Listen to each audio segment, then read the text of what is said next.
Hi, listeners, and how are you all today? I am so thrilled that you are here. Welcome to this week's episode of I Never Knew, But My Dog Did podcast. I am Maureen Scanlon, Master Life Coach, here to share some of the most beautiful people in the world who have been through so much and can show you that no matter what we go through in this human experience, that we can get through this. We can get through this. And my next guest is absolutely a outstanding example of that. I mean, sometimes I hear stories and I go, how do you do this? How do people get through this? And then I think, it's because we're strong and that these souls that come here that go through the most, like I said, the greater the pain, the greater the growth, and the greater the love that they have for their fellow humans to bring the experience and the help to them. So I'm going to give you a little information about her, and then I'm going to let her introduce herself. So today we are going to talk with Adrienne Caldwell. Now, she's amazing, and she is the author of a book that I absolutely need to read. She's going to send that to me, wink, wink, because I am just so excited to really read about her story. So, her book is called Unbroken: Life Outside the Lines, and it's a powerful memoir about surviving trauma and reclaiming hope. She has had many traumatic experiences from growing up with a schizophrenic and abusive mother. From early childhood to her mid 20s, she recounts physical, emotional, and sexual abuse that she endured. She's been through many tragedies that have shaped her life. And despite those challenges, Adrienne expresses a message of hope and survival, which is why we're here, Inc., asserting that one can conquer any adversity and emerge unbroken. So with that, welcome my new sister, Adrienne Caldwell. Hi, Maureen. Thank you so much for having me on. It is a privilege to get to speak with your audience and you. So, as you said, I'm Adrienne Caldwell, Unbroken: Life Outside the Lines. And it's the story of my life, as you mentioned, early childhood to early 20s. And during this time, I was either the witness to or the victim of, and I'm going to give you my trigger warnings for this episode just to cover all bases. The sexual assault of a young girl, the drowning death of a child, emotional and physical abuse, extreme poverty, mental illness, homelessness, horrifically abusive foster care, bulimia, drug and alcohol addiction, pedophilia, death, suicide, and incest. Wow.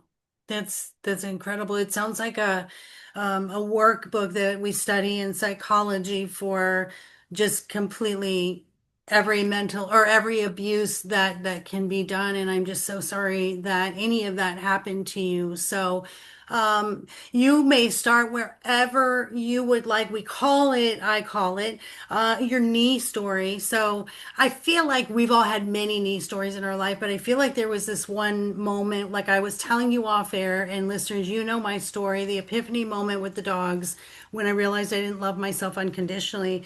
That was like my knee story. Like, this is enough. I have to figure something out. I'm on my knees going, nothing's working. This just sucks. This isn't the life I came here for. Can you start us off on one real memorable knee moment for you? Well, writing Unbroken has really been a transformative experience. It's taken me 4 years to write it. I've not been able to just sit down and write. I've had to step away because, and just listening to the trigger warnings, revisiting each one of those traumas. I like to say that I'm like expert level at repression and compartmentalization. I had put each trauma in a metaphorical box that goes on the metaphorical shelf behind the metaphorical door. And writing Unbroken really forced me to take each box out and open it and really look inside, hold it, feel it. Um, and it's really been a growth experience, what I've gone through. It's been hell. I am very, very candid about the fact that writing it has been hell. But I did write it for a couple of reasons. First and foremost, though, it's for anyone who has struggled or who is struggling. And exactly what you said off air. If I can go through all of that and come out the other side, so can you. Yeah. So can you. Yeah, no, So, absolutely. And you're right.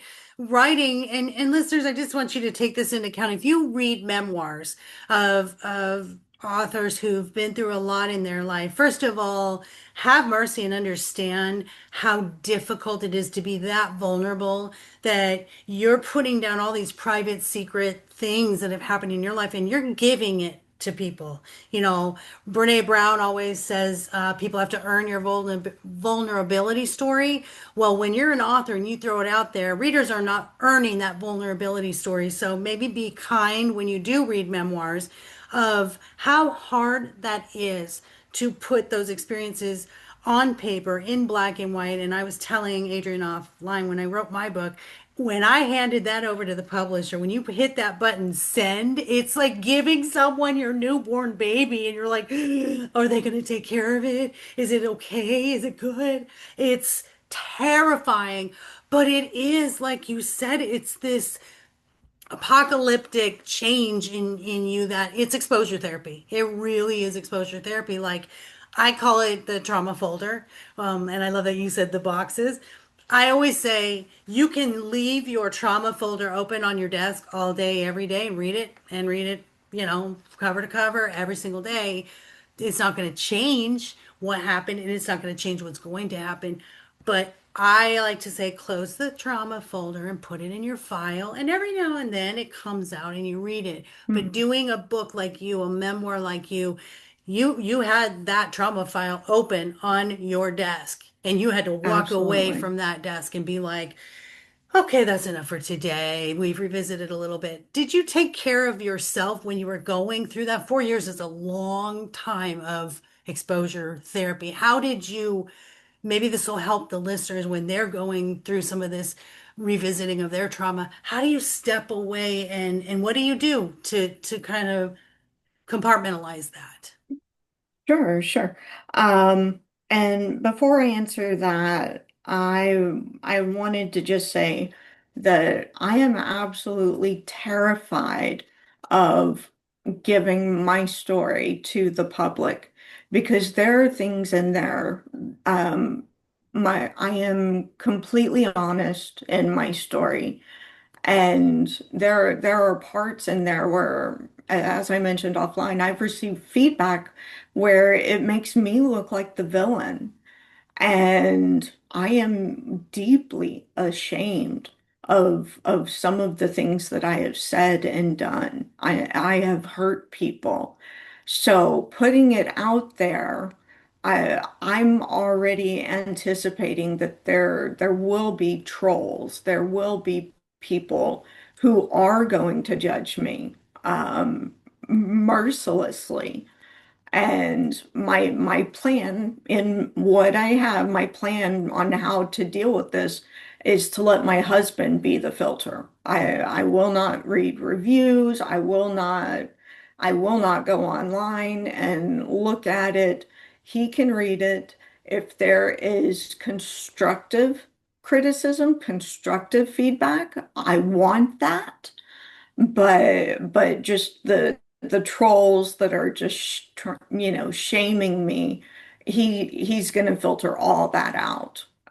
I just have to have the self-control not to go online and look it up myself. It's That's the only that's the only potential flaw in this plan. You know what? Over time, though, I can tell you your skin gets thicker, and I don't even look at any of the negative ones. I had one negative review once. And the lady was a counselor. And of course, counselors are a little bit opposed to life coaches. There's sort of Mm, this little line, didn't know that. yeah, they don't we use our experiences as teaching tools, and a lot of people believe, not that I don't have education behind it as well, because I do. I have tons of certifications in psychology and my master life coach, but they think sometimes sitting in a classroom for, 4 years is more Mm, effective. And, or the only way to learn it.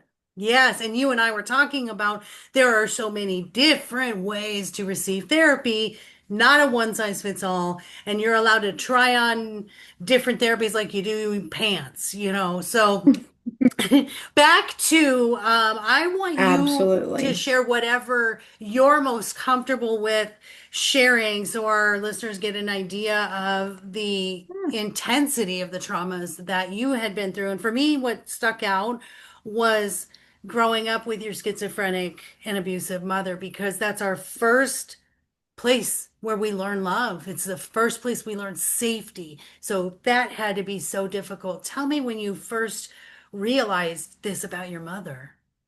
sure, sure. And I will come to that after I answer your previous question. How have I taken care of myself? Okay. Initially, very poorly. I did not fully realize what I was getting myself into when I started writing. And throughout the process, I would have to step away. Sometimes it was for a week, sometimes it was a month, where I just needed a reset. And I would come back to it. I always came back to it. But my well-being now and the life that I'm living now, that took precedent. And I put myself first, even in front of the book, which, you know, I, I think it was the right thing to do. It was the right thing to do for me. You make So, you make a life coach's heart happy when you say that, because if we don't take care of us ourselves, nothing else in your life is going to be okay. So I love that you said you figured that out, that it was okay and you accepted that I'm allowed to put myself first, because when you've grown up sort of in abusive relationships or families, you don't think it's okay to put yourself first. So thank you for sharing that. And listeners, that is a really great suggestion. Never feel selfish. right, put It's your own oxygen mask on first. there you go. I love that. So let's talk about mom. Yes. So, as you likely know, schizophrenia doesn't really develop until very late teens and early 20s. My mother had me when she was 19. So, as I was growing, her schizophrenia was developing. So now my family, my grandfather moved the family, which included his wife and their four children. He moved the family to Houston and then left. He abandoned the family in a city that they really didn't know, and he took his income with him. So all four of the children, well, three of the children had to work. One of them was able to stay in school. The baby of the family, she was a senior in high school, so she was allowed to finish. But my mother had to work to try to bring in income. So my first real maternal feeling or role model, if you will, was actually my grandmother. My mother was at work. My grandmother stayed home and she took care of me. And as my mother's schizophrenia developed, one quick example is my decided that I had to eat beans with every meal, breakfast, lunch, and dinner. And my grandmother intervened and said, "No, we're not going to do that, Adrienne. You don't have to eat beans with your breakfast. Marigold, that's not going to happen." And my grandmother did that. during my early childhood, as she was my guardian, my shield, my protector, and also the person that adored me. She even told me once that I was her favorite grandchild and not to tell anyone. And I promptly went to my youngest aunt, and told my youngest aunt, and she wasn't that happy about it because she had just had a son. So I thought it was great. And, anyway, um, but my grandmother passed away when I was 7. So my mother's schizophrenia at that point had really developed. It was an issue. I knew that she was off. There was something wrong with her. She wasn't like other mothers. But yeah, losing my grandmother changed the entire trajectory of my life. And that was really the first time that I felt abandonment. And death, it's not like she had a choice, but it's still to the child, to the individual, it is an abandonment. Yeah. Yeah, So, absolutely. That is not um that is not far-fetched at all. I mean, abandonment has very, very many ways of, I mean, you can be present and not be engaged with someone and be abandoning them. So there's a lot of ways, and you're right, death is also, anyone who's lost a loved one felt abandoned, whether it was growing up or, a spouse, if you were widowed suddenly. So, and I am so happy to hear that about your grandmother and offline, I'm going to tell you something that I got, a little message there. But, that makes me happy about grandmas because my grandmother, same thing. I love my grandmother and I've taken on sort of her role, of making sure everybody eats. So my love is food. I give people food. I cook for people. And, as a grandma, just to let you know, I tell every grandchild they're my favorite. So, no, no, so I really was her favorite. I bet you were. Wink, wink.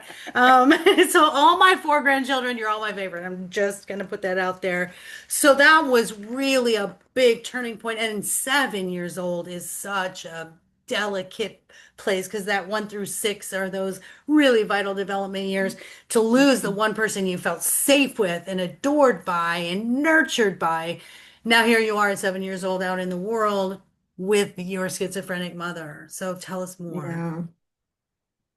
So my mother, she graduated high school, but she wasn't able to go on and pursue a further education. She had wanted to become a nurse, and because of me, she wasn't able to do that. She had to work, and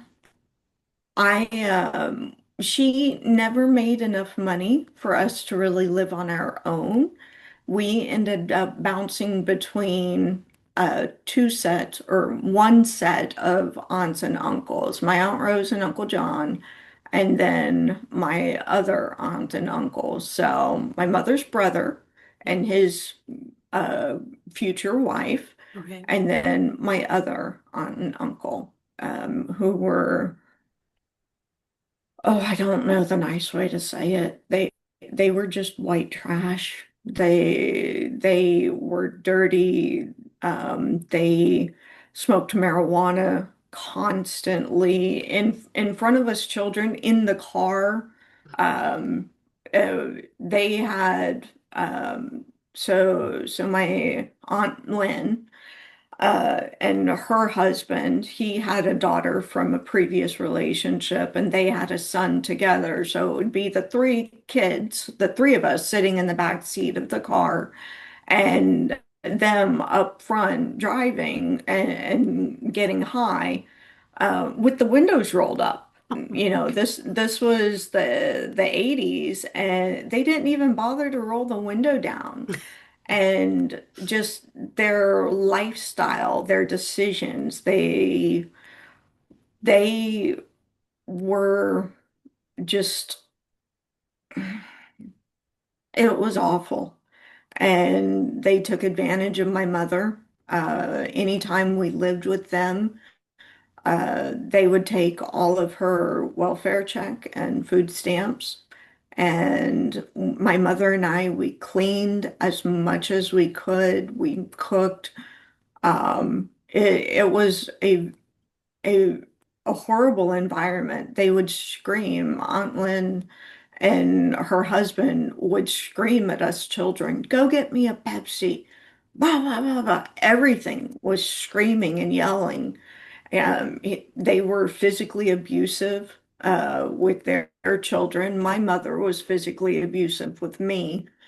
And um, her husband, Aunt Lynn's husband, even abused her. I have this memory of her running outside, him chasing her and running around a car.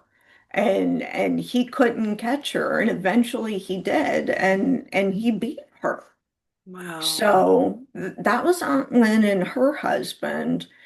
And then we have my Aunt Rose, who she's not even my blood relative. She married into the family. But I say that God didn't give me a mother and a father. He gave me two mothers. So Wow. they were blue collar, they are blue collar, but completely different lifestyle from Aunt Lynn and her husband. They worked hard. They set a good example. When my mother would beat me, Aunt Rose would go to Uncle John, my mother's brother, my uncle, and get him to talk to my mother and try to tell her, no, you cannot use a dog leash to beat your daughter with. That was one of them. And they believed in hard work and being kind and doing right by people. It was crazy to me, and as an adult, it occurred to me that they are brother and sister. Uncle John and Aunt Lynn are brother and sister. They were raised in the same household, but their lifestyles were so completely different. It was amazing. Yeah. Yeah. That's, Not and I know. necessarily a good thing. Well, and it's interesting that you bring that up. I know you have one child and I have three, and the difference between all three of my children are so, I mean, extreme. And so, a lot of times we blame, the parents when really it's Right. you kind of have these just personalities and like having the difference between, your uncle and your aunt. It's like it's just where they are in life, what they believe in, and what they want to make of their life. And I love that you brought that up because it's confusing. So, what I hear is you felt safe around Rose and John. And so, was your mom ever, did she take you away from that environment to where, because would there have been a Yes. possibility of how different your life would have been if you would have been allowed to stay with Rose and John, right? Yes. So my mother was not thrilled about Uncle John intervening and talking to her and trying to stop her from beating me. And my mother decided that she wanted to live on her own. And she went to social services to try to get a government subsidized apartment for us. And they said, social services said that we can put you on the list, but homeless people, people living in shelters, they take priority over people living with family. So what my mother did, and my brother had been born at this point, my it was intentional homelessness. So Aunt Rose and Uncle John drove us to the homeless shelter, and my summer after fourth grade was spent living in the homeless shelter. And it was the Salvation Army in downtown Houston. And every day from 10 a.m. to 3 o'clock in the afternoon, they would kick us out of the shelter. We would have to leave. So we're in downtown Houston. We have no money. And there is nothing to do. And it's a Houston summer, so temperatures regularly 101, 102, and all of the concrete just, I remember seeing the heat waves just emanating from the concrete. Just it was awful. My mother led, and my brother and I walked behind. I held his hand. And in my book, in Unbroken, I write that we just walked and walked to nowhere. Oh, And we had nothing to do. We couldn't sit down. All the benches were metal, and that you would be burned if you tried to sit. And we didn't beg or panhandle. My mother didn't do that. But one time, uh, there were occasions where somebody would walk up and give us something like a bottled water or something like that. One time, a guy came up to us and gave us a pizza, a whole oh, pizza. Yeah, and it was just so I have the memory of just standing there with this pizza box, my mom holding the box, and my brother, who was 3 at the time, we're eating this cheese and pepperoni pizza, and it was just delicious. But we were in the homeless shelter for right around 3 months. We were given an apartment, a government apartment, right before I started 5th grade. oh, wow. And the apartment, we lived in poverty, and I mean extreme poverty. Using liquid dish soap for shampoo and body wash and laundry detergent, doing the laundry in the bathtub because we couldn't afford to go to the laundromats, using wash rags instead of toilet paper, just baking soda instead of toothpaste. Food stamps don't cover non-food items. No. So we were poor.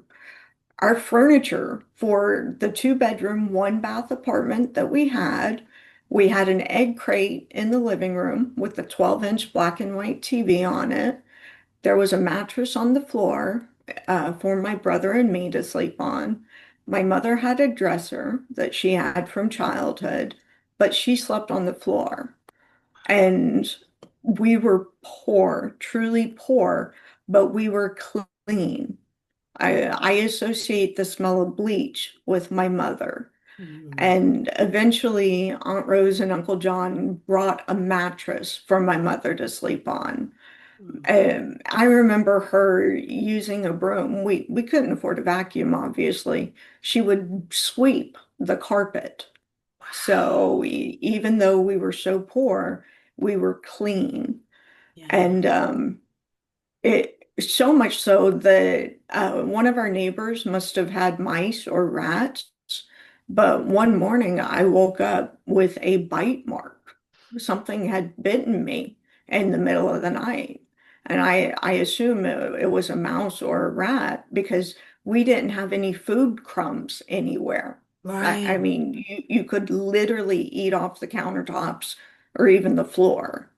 Wow. So, That's an yeah. incredible story. So I imagine, gosh, I can imagine just the hunger and thirst just constantly being at the forefront of your mind. When you're a child, that's a basic thing is I want to eat and someone bringing a pizza, which I'm glad you said that because I'm really big on like helping people when I see them. If they have a dog, I mean, I'll go and get, socks and dog food, and hand them, money to go get food later.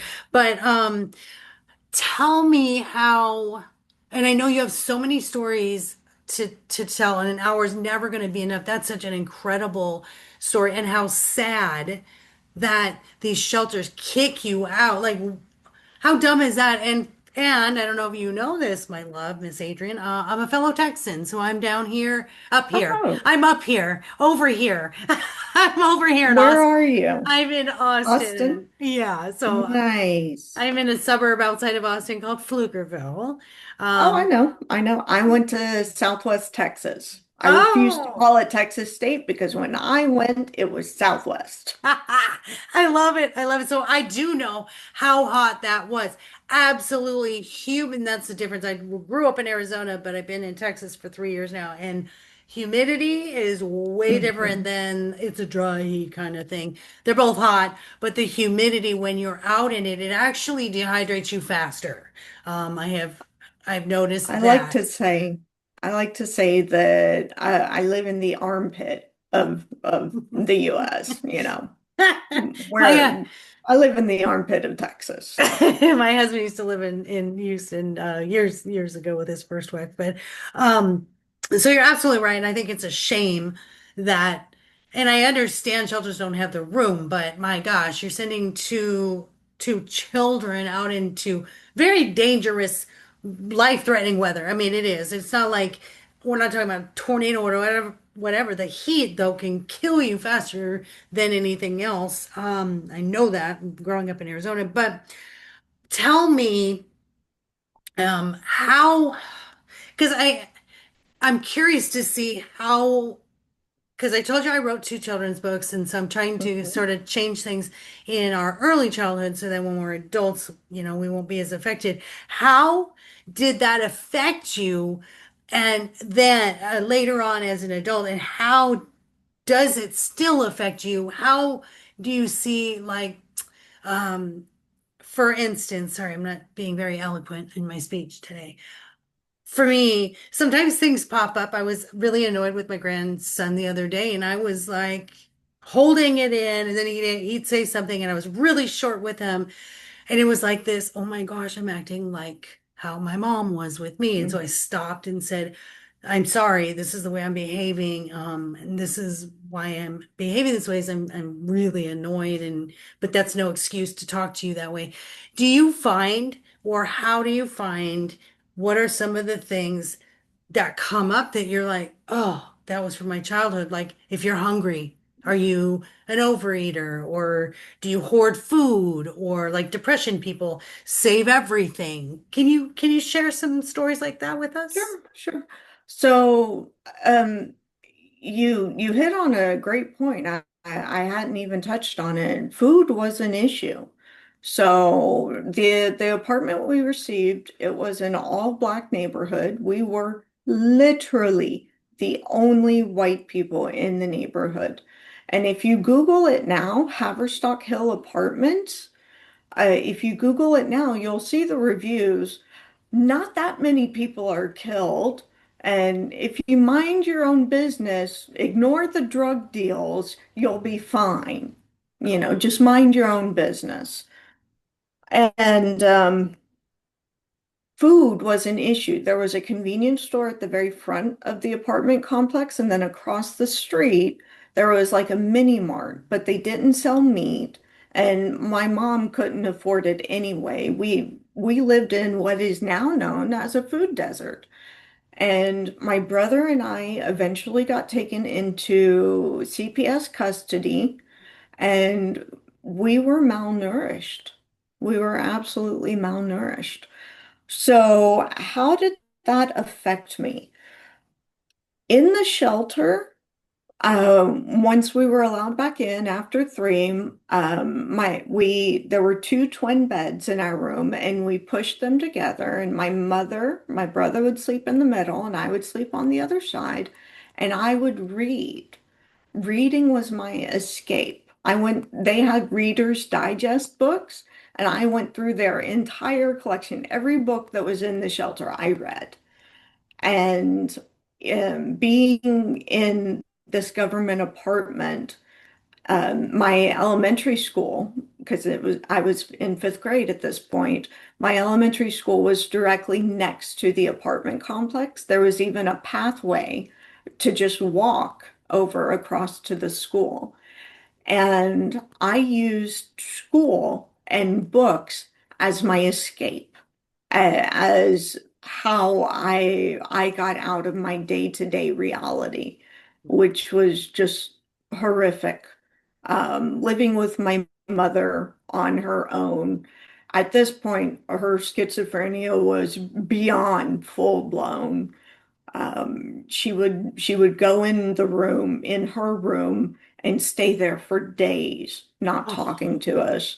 My brother, he was severely developmentally delayed. I didn't know that. I didn't know what a 3-year-old's supposed to be able to do. At 4 years old, when we were taken into custody, his vocabulary consisted of 10 words. oh 10.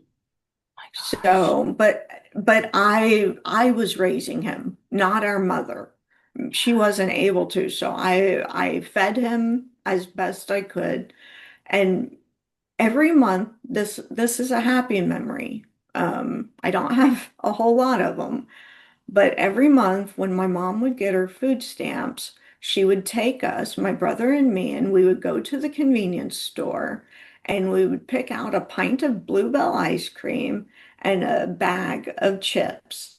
And if she was being really generous, she would let me get a blue cream soda. So she always got the pralines and cream ice cream. I think I always got cookies and cream. I don't remember if my brother got one or not. He was young, 3. And she would get sour cream and onion chips, and I would get barbecue. And that was like the happiest I was during the month was that. Wow. So that And that ties into the whole food thing. it does. And Um, also how things come up now. I imagine when you see the sour cream and onion or you see the barbecue or the bluebell, I mean, you can't help it. Those things are just so ingrained in us. And, those developing years when your brain is really, really taking in everything in your environment. I mean, your brother having a 10-word vocabulary. I have a 2-year-old granddaughter, and I bet you she says 150 to 200 words. So yeah, and bless your heart, what else, you were given that hand, and to be left and abandoned, like I said, we just mentioned that about abandonment. Your mom was in the house, but you were abandoned by her. I mean, neglect and that's a good abandonment. point. That's a good point. It's like, I have an eating disorder. To this day, mm, I have an eating disorder. It mm, um it started so I was in foster care. My brother, I had a best friend in 6th grade. CPS got involved. We went to my best friend to live. They kicked me out, another abandonment slash rejection. But they kept my brother. And I'll be forever grateful to the mother because she took my brother to therapy and got him the help that he needed. And he was younger, he was 4 or 5, so he was able to integrate into the family and be accepted. And I give her complete credit. Even though they got rid of me, my brother would not have the life that he does now were it not for her.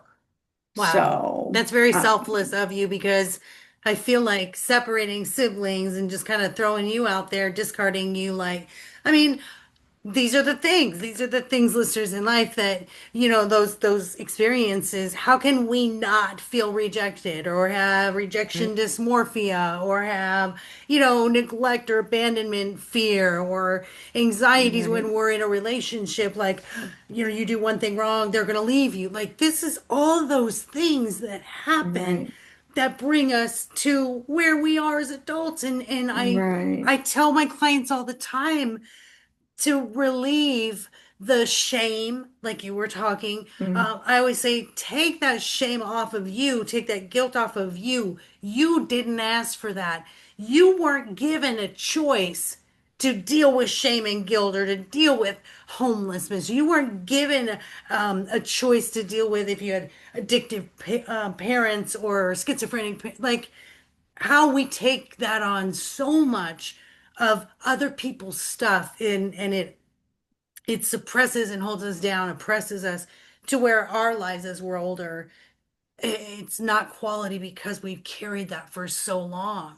And so mm, I'm so grateful for you. Oh my gosh, just sharing these amazing experiences. And I could just see your soul. Like I feel like I see your soul. You are just this bright light because you're doing this thing where it's like, I went through all these horrible things. But guess what, listeners? Here I am. I want to share this with the world. I'm willing to go through that pain and write it down in a book, in a memoir, and come on a podcast and tell you all what I'm going through because I am the light that I want to shine so this doesn't happen to any other children.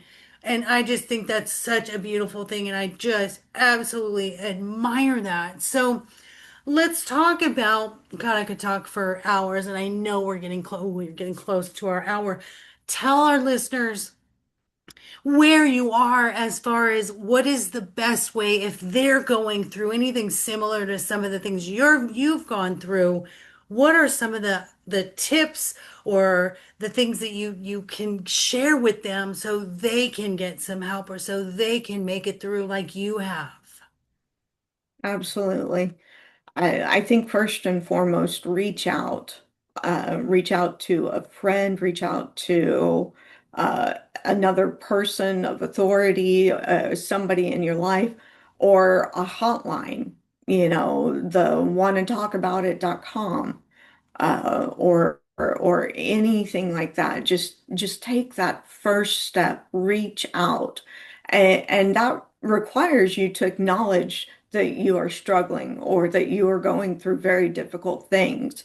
So taking that first step and reaching out is brave. It's a very brave thing to do. People initially think that seeking help um, is Weakness. something to be ashamed. Exactly. Thank you. Yeah. Weakness. And it's the complete opposite. It's brave. Um, Actual tips on how, when I'm feeling distressed, some of the things that I do, I put on music. I put on happy, upbeat music.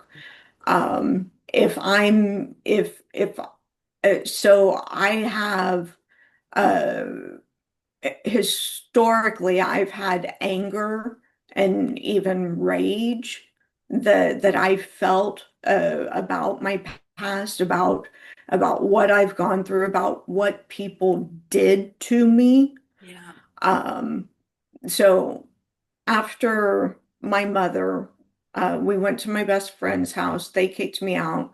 I went to Aunt Rose and Uncle John, and I've realized that I decided to go to a foster home instead of staying there. And I've realized that that was me rejecting them before they could reject me. Oh, So, yeah. and in this foster home, the abuse that I endured, it was emotional, not physical or sexual. And anyone who says that emotional abuse is not abuse, I can prove it to Yeah. you. Yeah.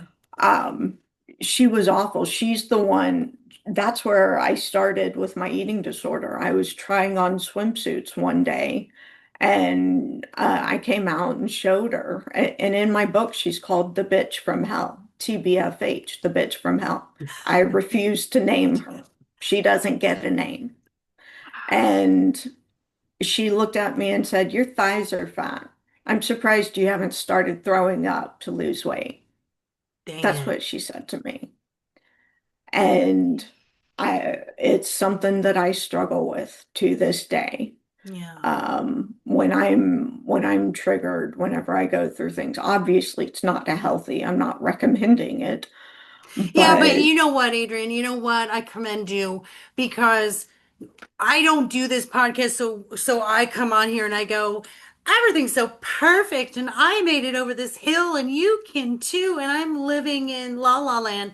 No, what I love is that you're like, I wrote this memoir and I still struggle. And that's what I say too. I still struggle with stuff. And we're going to struggle until we no longer take breath into our bodies on this earth because that's the important thing. I think this especially in the world of social media with influencers where everybody looks so perfect, mhm. it has harmed, I believe, the next generation, like my grandson's generation, Gen Z, this falsehood that you have to be this thing. And especially now, and I'm going to say this, now with um, mental health care and being in that arena, myself being a mental health practitioner.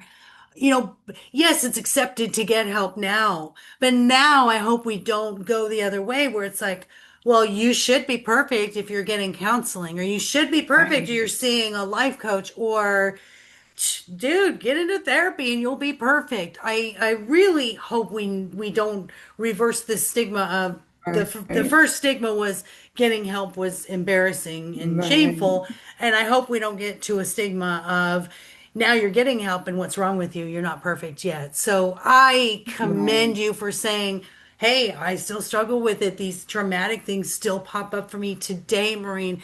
Listeners, that is I think that's the coolest thing is just owning, just owning.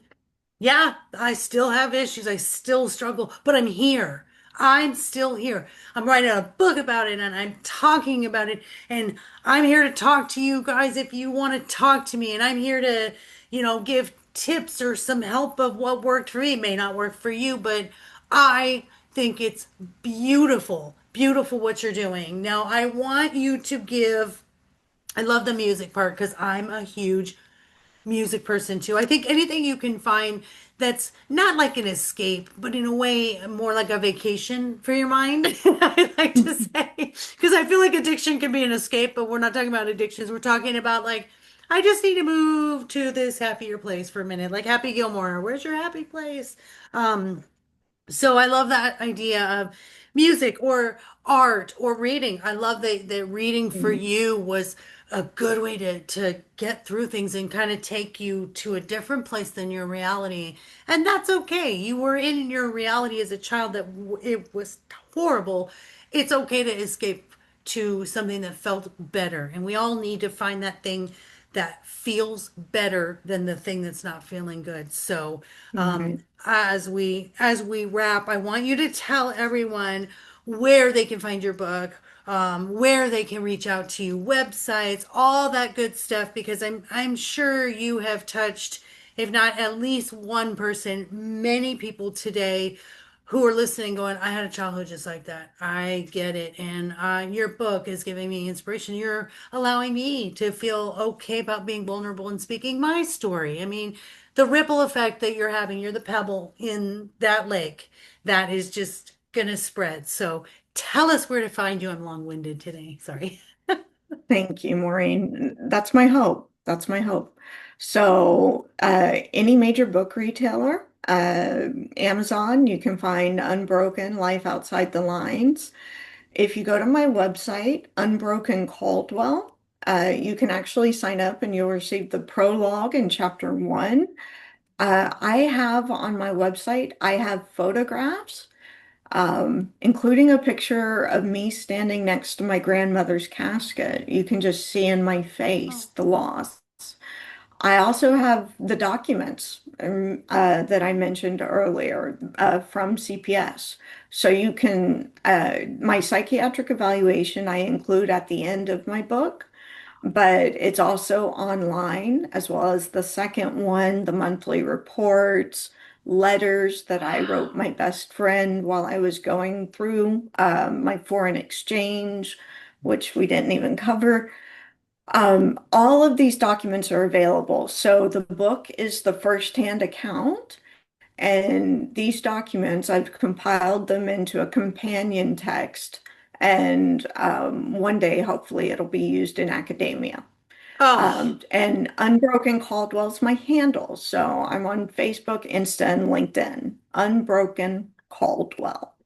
Unbroken So Caldwell, Facebook, Insta, and I will have all of that information for you listeners on her episode, which will be coming out probably this Wednesday, so a couple of days from now. Oh my gosh, just completely amazing. I love the idea of saying we need to reach out. That's our first step. And like you said, it takes bravery. When I have clients that call for coaching, we do this discovery call, and the first thing I say is, congratulations, I'm so proud of you. Look what you just did. You made a phone call today. awesome.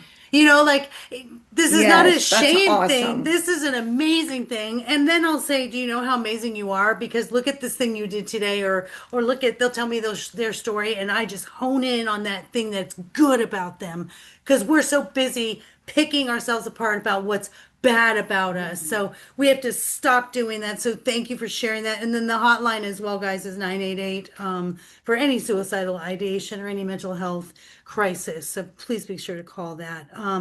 So unbrokencaldwell.com, guys, and then Facebook, Insta as well. And the photos, I do think you did send me the link. So I'm going to start reading your book.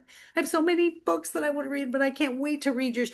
The photos, the documents. I'm a visual person, so I am so excited to see how you tied all that in. I mean, that really, for me, visually, that's going to really like kind of drive home like that heartbreak that I have already for you, but just what you went through and your willingness to just say, here it is, everybody. It's like you just opened your home up to us. You opened your desk drawer, your trauma file, and said, have at it. And whew, no shame in that one. Bravery, my friend, courage. And I'm just so happy that you came across my path. I am the one that's honored that you're here today. So hang in with me.